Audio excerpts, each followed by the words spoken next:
Hello again, everybody. Second take is here now, the Atakline for this Monday, August the 3rd, 2015. Alright, a great weekend of things, gigs, concerts, all that good stuff, all that good crap. Let's get down to the gig first. I was supposed to do 2 gigs this past week, but the other gig on Saturday got called off, so I did 1 gig this past Friday, which was my friends Tyler and Amanda's wedding. I've known Tyler since middle school. I think I've known Amanda about as long as Tyler, maybe a little bit shorter than Tyler, but I've known Tyler a long time. It was at the Capitol Banquet Center in Romeo, Michigan. It was a fun wedding. We had some ups and downs a bit, with a couple of song choices getting flipped around, a couple of the dances happening earlier than we thought. Despite those ups and downs, it was still a fun night. A lot of people didn't show up. I think Amanda said later on, she told me that 40 people RSVP didn't show up. But whoever did show up had fun, including some of my other good friends like Scott Hudson, who I've known since elementary school, and his girlfriend, and my other good friend Fuzzy. A lot of my good pals showed up, and they had fun. The adults, like the older ones, didn't get drunk that much because all they had was a keg of beer. I don't think there was liquor that much. It was only beer. It was free, everybody. It's kind of a informal wedding, I called it. We did some things. Like we did the dances, the introduction. We didn't get to do quarter toss and all that stuff. Almost reminded me of the wedding we did in Manuel. But it was still a fun wedding, especially with my friends. It was like we had them dancing for a little while. They went a couple smoke breaks kind of got me because they took long smoke breaks. When we got back, boom, line dances, cha-cha slide, up down funk, without me, all that great stuff. Like an old school stuff, besides without me like getting low and all that. So it was great wedding, fun wedding on Friday. I had 3 gigs this week. Wednesday, here at Yacht Club, boat ride for the MDA. Done that for the last 3 years. It's my 4th year in a row doing that. Doing Credited for the 4th year. Their hospice event at Stony Creek.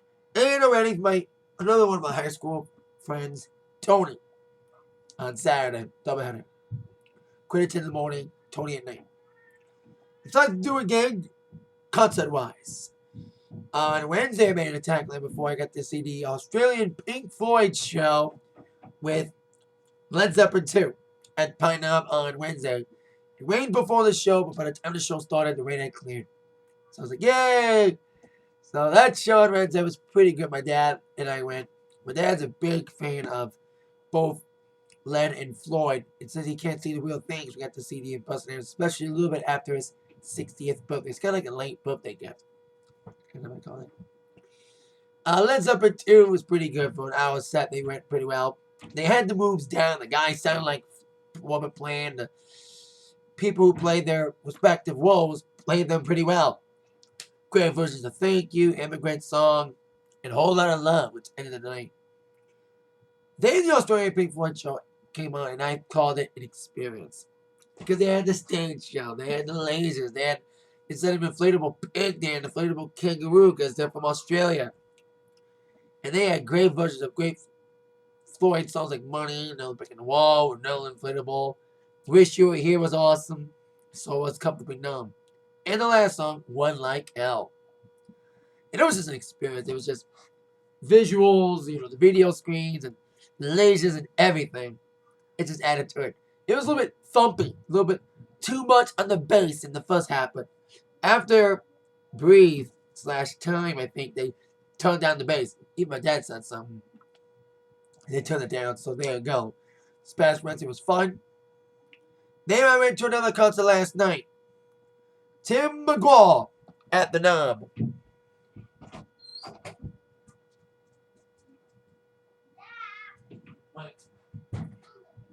I'm new.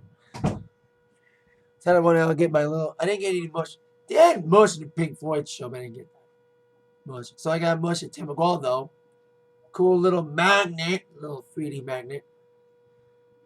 The only bad thing about Tim McGraw's show, the show was shortened because of the big storm that came through here last night. A little bit storm in the forecast of the show had to be shortened. Chase Bryant, the opener, came out about 5 minutes earlier. And he's a young guy. I like this set though. He has good potential. He's got great voice, great personality, great charisma. He needs that one good song. Although I like his songs. Taking On Back's kind of good, but he needs that one really good song, like Tim did. Had that one big song that took him over the edge. And then we had Billy Curran, who went out a little bit earlier. He probably would have played for like 45 to an hour normally, but probably only played 30 minutes, like 8 songs. He did all the best songs, like Good Directions, People Are Crazy, Pretty Good Drinking Beer, That's How Country Boys Roll, and his cover of Uptown Funk. The only songs I think he cut was like Must Be Doing Something Right and Don't. Was like the only songs he kind of cut from his list. And Let Me Down Easy. Then Tim McGraw came on at 8:30 because of the short time they wanted to get everybody to see Tim before the Storm game because it was fine before the show. And the lawn was packed, the pavilion was packed. No one had rain gear but me. Because I didn't rain till after the show. That's why they were trying to be rushing. So Tim went on and he kicked it. Despite the short time, he kicked it. Opened up with Truck Yeah. Showing up the abs a little bit for the ladies. And it reminded me of Garth Brooks a little bit because the entire crowd knew every word of every song. Specifically, the older songs. Like Something Like That. I Like It, I Love It. That had Billy Curran to come out. Down on the Farm. Where the Green Grass Grows. Among others that he did. Southern Girl he did. A lot of newer songs. Shotgun Rider. And he didn't do Meanwhile Back in Memphis. And he also cut Don't Take the Girl. Which I think probably would have been a big sin. If he would have done a stupid song during the encore, Mexicoma. If he didn't do Mexicoma, he probably would have done Don't Take the Girl instead. But at the end of the night, he did Indian Outlaw. And the last song, Love Like You Were Dying. It was a fun night. The rain after the show was really stormy, so I'm glad safety precautions, had to be taken for Tim. And Tim McGraw wasn't the only show that was affected by rain shortages, and I'll get to that in a second. But other shows over the weekend that got affected by the storm yesterday. And I got more concerts coming up besides those two I just went to. I'm going to see with my dad again, one of his other favorite bands, who was his class song back in 73, he told me was Space Truckin' by Deep Purple.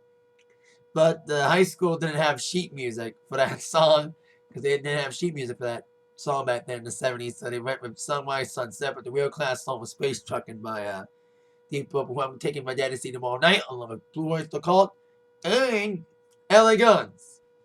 And Freedom Hill, as long as he it's a little bit, a little trancy today. He goes through trances sometimes, so I don't want to say it in the public, but I will anyway. Hopefully it gets better for more.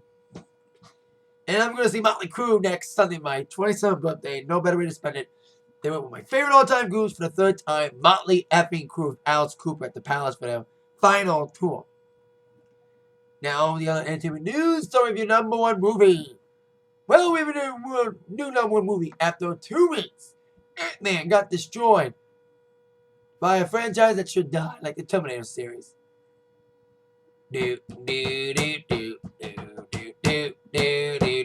Impossible 5 got it at number 1 with 55 million, while National Lampoon's Vacation reboot got fucking destroyed. It got annihilated. 14 million in 3 days. 5-day total only 21 million because it came out on Wednesday. It got smashed. Smashed in the box office and smashed by the critics as well. That nobody wanted to see a Vacation reboot. You can't touch a classic. We'll see what happens this upcoming week with the only big movie coming out, Dragon Ball Z, which is limited.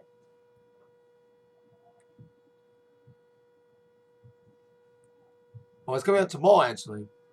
But then this video, I bet you Fantastic Four is going to be number 1 on that stupid movie, The Gift. They got Shaun the Sheep movie, Wiki and the Flash, but I think on those 4, either Fantastic Four or The Gift. Because horror movies and CGI films beat art every day. Now, another bit of number 1s. Billboard number 1s. Billboard top 200 albums. You had Jill Scott getting her second number 1 album in her career with her latest album. And then you got the Hot 100. 4th week in a row at number 1. Cheerleader by Army still remains on top. So there you go with that. Congrats to you, number ones. Now, as I just mentioned, I went to see Tim McGraw last night at DTE Pine Knob. And the show was shortened because of the rainstorm. And like I also said, Tim wasn't the only show dampened by rain yesterday. Lollapalooza's last day was shortened by 30 minutes because of the impending rainstorm, despite great turnouts for the first 2 days, including great headline performances from Paul McCartney and Metallica. The last day was dampened by shortened acts. Hell, even George Ezra had to perform only 6 songs because before his set, rain came in the afternoon.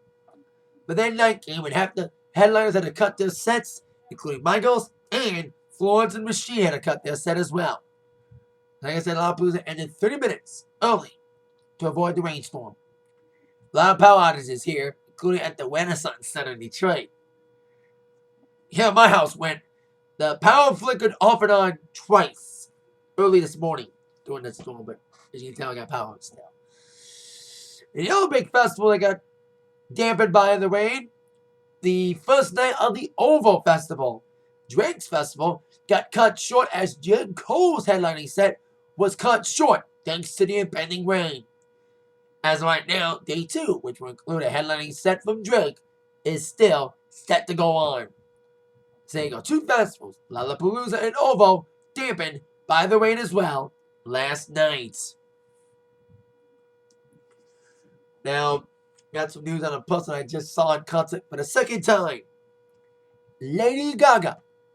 Of course, she just ended her string of dates with Tony Bennett on the Cheek to Cheek tour, including 1 week ago today, she was at the Meadowbrook with Tony Bennett, which I saw them and they were utterly fantastic.